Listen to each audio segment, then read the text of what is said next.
Show me the money! I love Jerry Maguire, but I love lining up financing for business deals way more. So this is how I'm doing it with buying properties to operate as sober living homes right now. So first, I'm building a list of potential private money lenders through Pace Morby's community. It's a real estate mastermind. Second, I got verbal commitments from all of these private money lenders.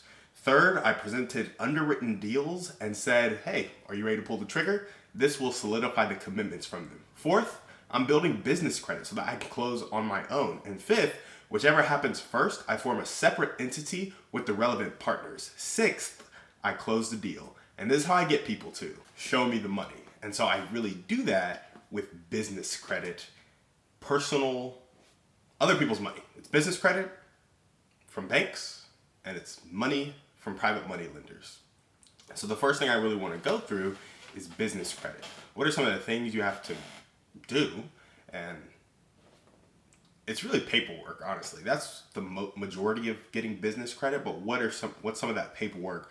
How have I learned that? That's what I'm going to go through today on the podcast. And so the first thing I really did was you have to make sure your business information is legitimate and that there's the presence of trade lines.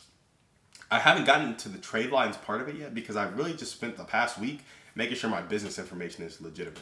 Going to buy an online address, changing the online address, and it's really changing the online address. The paperwork you have to do with the Secretary of State is pretty annoying. After you change your address and you make sure it's good with your EIN with the IRS, you make sure it's good with the Secretary of State on your new LLC formation, you make sure you have a merchant account, a business email address, a business website. I was drafting out the website so I could tell my VA to make that website as well, a business phone number. And there are some other things that you need to take care of as well, but it makes sure that your business presence looks legitimate. When they check the Secretary of State and the IRS for like tax records and business records and stuff, the addresses are the same. And so you have to go through and make sure that your business doesn't look like fraud. And then with trade lines, you can get business credit trade lines for marketing, for materials, for supplies, for just about anything. And when you get a couple of those trade lines and you season them, you spend money on them and you pay on time, these trade lines will really help you build that business credit so that you can access other types of money. And so that's really some of the stuff that I am looking to do right now. Past week was legitimizing my business information. Next up, it'll be getting the presence of trade lines. Now, I will say the Secretary of State is going to take about 7 business days to fix up where my address is. So I'm going to try and call them, see if I can speed that process up. But in addition to making your business information legit and making sure you get some trade lines for your relevant aspects of your business, you need good personal credit because a lot of some of the first offers that you have, if you don't have a ton of assets to collateralize against, you need to collateralize against your personal credit, or you need somebody in your network who has a lot of assets that you can collateralize against, and that'll help you get access to business funding. So get some good personal credit or some assets to collateralize against, and you can find that in your network.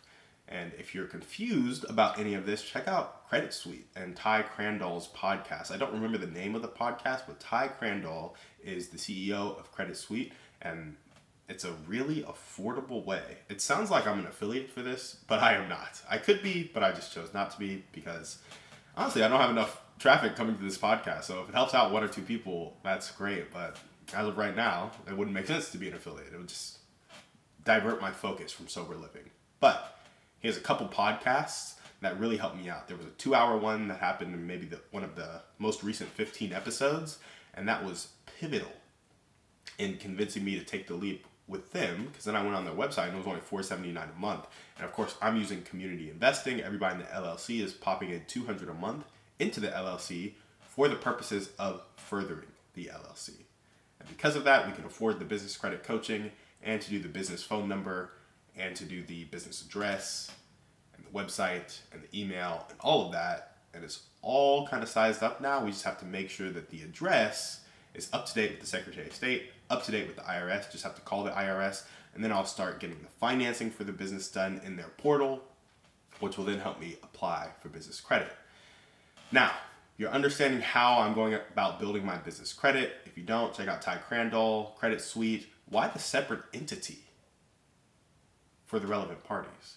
Well, for this particular purchase, it'll make it easier because I'm going to have a loan sponsor who's house hacking the deal. I'm going to have me who also has ownership, and then I'll have a private money lender that has ownership. So if we put us all in LLC and the person house hacking gets in there, they're doing the owner occupied loan, but we transfer ownership of the property into the LLC post closing, it just makes the purchase easier because the equity splits and the cash flow splits will be defined in the operating agreement of the LLC.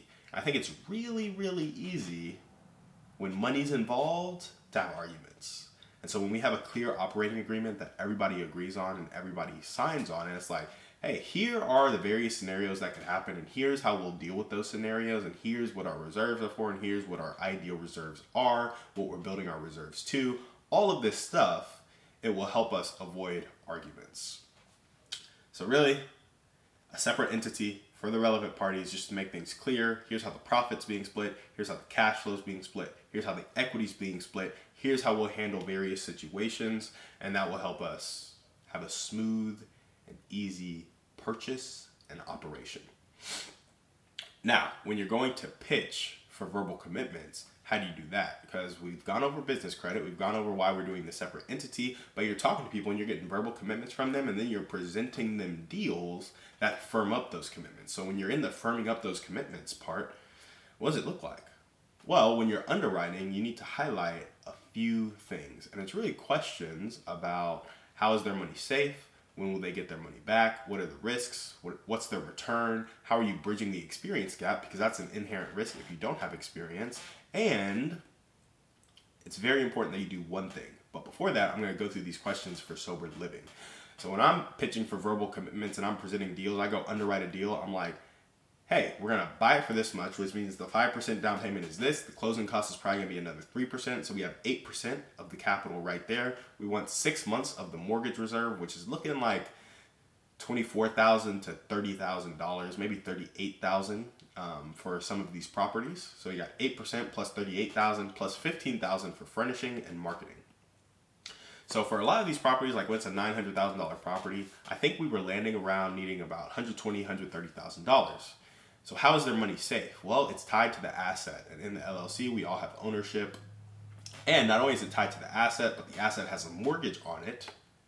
It's in an appreciating market that people are coming to. So in the event that we can't rent it out sober living, we can rent it out, rent by the room, and still break even in cash flow. And you'll get a lot of that cash flow. You'll get that money back. You'll capture a lot of the appreciation with your capital.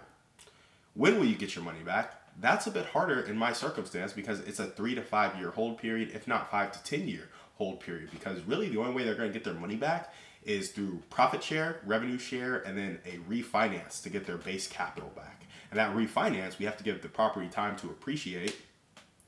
And, you know, if it's going $27,000 a year and they put in $130,000, it's probably going to have to go 7-ish years before they get their money back. And what are the risks? The risks are I'm not super experienced in sober living. And because I'm not super experienced in sober living, it might hurt the operation of the property, especially this being my first one.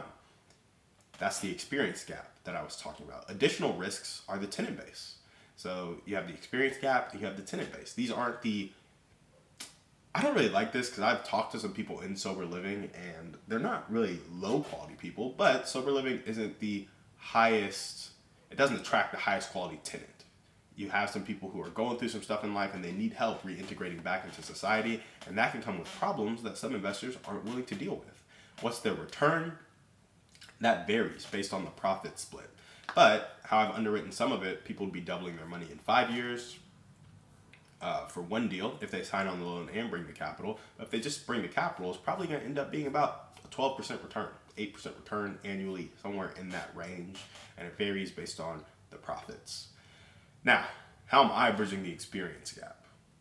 And this is stuff that I would tell people if they ask me what the risks are when they're getting their capital back. I'd be like, hey, I'm looking for a long-term partner. These are the risks. These are how I address the risks, right? We'll screen our tenants. They don't have tenant rights, so you can kick them out if they're, breaking stuff. Like they can instantly be trespassing. Like there are no tenant rights. So that mitigates the poor tenant quality. The experience gap, I'm partnering with experienced operators. Their return is a simple 8 to 12% interest or an equity split and profit split that leads to them doubling their money in 5 years. I'm bridging the experience gap through that partnership. And I think the most important thing I learned during this whole thing is like, yeah, your money's safe. Yeah, you understand the risks. Yeah, you understand the return. Yeah, you understand when you're getting your money back. You understand real estate. But what you don't understand is me, because we don't have a solid relationship. And that's the biggest thing that I've seen I jumped the gun on too quickly. I was making asks of people before I really built up that relational equity. So if I had any advice to you when you're going to make these verbal commitments, I would say make sure you have adequately added value to their life or built some sort of personal connection that they're excited about, that you're excited about, and it's now friends investing together, i.e. the ideal community investing model, as opposed to strangers coming together to kind of build something selfishly. It's friends coming together to build something jointly. So that's what we got for you guys today on the show. Thank you so much for watching. We will see you on the next one. And remember, we are a community of people judged not by our wealth, but by our impact.